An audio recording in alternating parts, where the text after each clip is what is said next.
The private investigator leaned over the small screen, watching impassively as the lovers lay naked on the hotel bed, recording the scene for a client. He sighed as he watched the impending end of the marriage. All these years later, I can't understand why a woman who has everything wants to ruin her own life like this. She's just a stupid broad, for God's sake. He leaned back in his chair and typed a message on his phone. Just one word. Slut, hit send, and it was done. He stared at the screen, waiting for the next action he knew was coming. He was instructed to keep recording until he was signaled to stop. He knew the woman's husband was about to enter the room. It wasn't the best decision, but he was assured that there would be no violence unless the rascal pounced. In that case, the husband would defend himself. It was a risk, and he knew it, but he was keeping a record, and there was a copy for him, too, if he needed it for any reason. Quickly, less than a minute later, there was a knock on the door of the room with the lovers prostrate naked on the bed. Room service. The man sighed, but got up from the bed and wrapped himself in a robe and threw a blanket over his reclining lover. The detective watched him approach the door. Showtime, he thought to himself. The man opened the door. The detective heard a muffled conversation. He knew what it was about. The client had outlined to him the expected development, but he was concerned about his husband's reaction when he came face to face with the man who had made him a cuckold.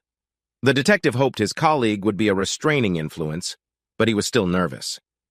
The woman suddenly sat up on the bed, wrapped in the blanket.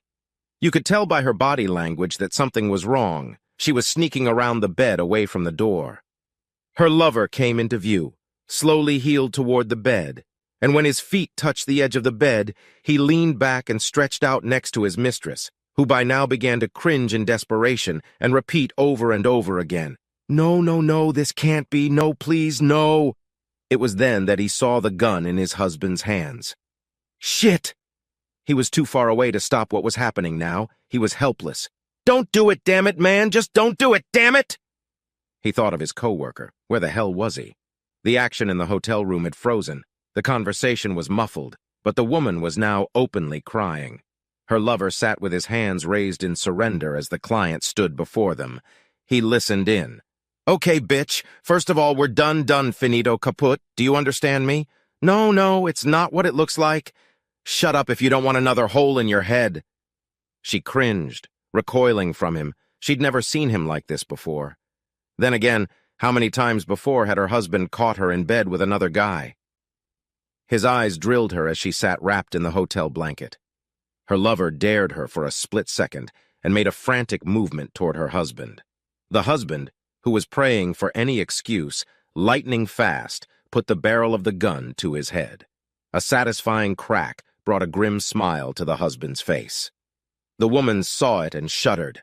Her scream tensed her husband. He pointed the gun at her head, his eyes wild. "Listen, I've already got everything I need to divorce your ass and ruin that bastard. The only thing I haven't taken care of yet is a damn good whipping for you two. Just don't give me any more reason. Sit still and be quiet." He paused, as if trying to calm himself down. "I'm not prone to violence." He smiled, waving the gun in front of his lovers. "Anyway, I've decided that you both will pay and pay dearly for your adultery. There's no way you cheap wench is going back to the house. You have no business being there. And I don't want any more cheaters. All your belongings, whatever they may be, are already packed and on their way to your sister. You have no money, no credit cards, nothing. Understand?" The woman just looked at him, stunned. "Understand?" He swung the gun again. Yeah, I understand, but what about—" she started.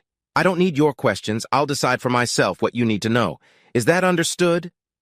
She nodded slowly. Though at that moment everything was jumbled up in her head, she was in shock. "The kids are fine, by the way, thanks for asking.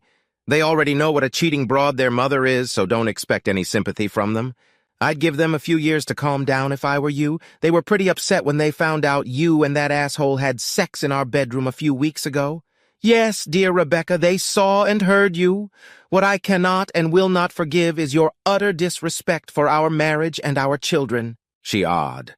A sob escaped her throat. She brought her hand up to her mouth. She had no idea what the children knew. The realization made her think feverishly, remembering how her lover had snuck into her house and they had ended up in bed for almost an entire day.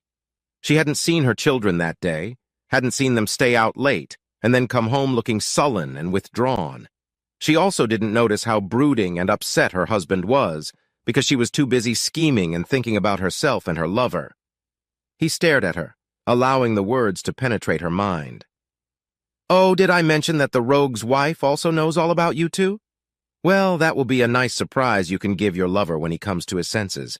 We used the same legal team for our divorces, still saving money."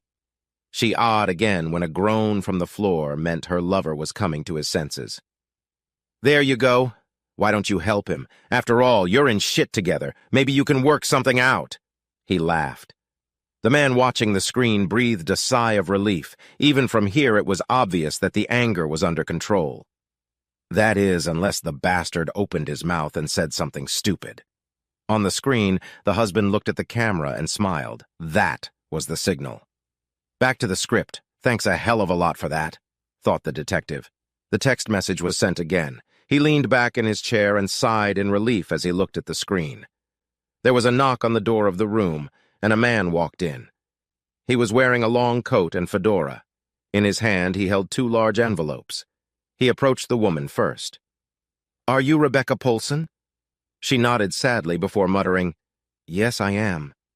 "Thank you, ma'am, you have been served." He turned to her lover, who had managed to sit on the edge of the bed and was now rubbing his head. "Jonathan? I beg your pardon, sir, are you Jonathan Green?" He nodded. "Yes, damn right I am. You've been handed a message, Mr. Rascal." The messenger turned and disappeared in seconds. Steve Polson looked Jonathan Green in the eyes, and Jonathan Green felt hatred. He flinched, trying to look away from those gray eyes. They reminded him of a wolf.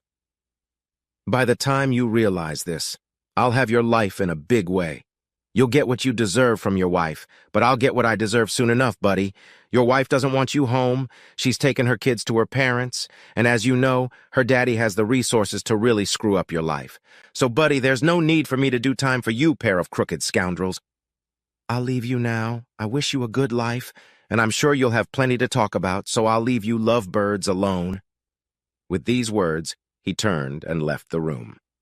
The lovers sat on the bed, staring at the envelopes, wondering what the hell had just happened. The man watching the screen let out a huge sigh of relief, but continued to watch.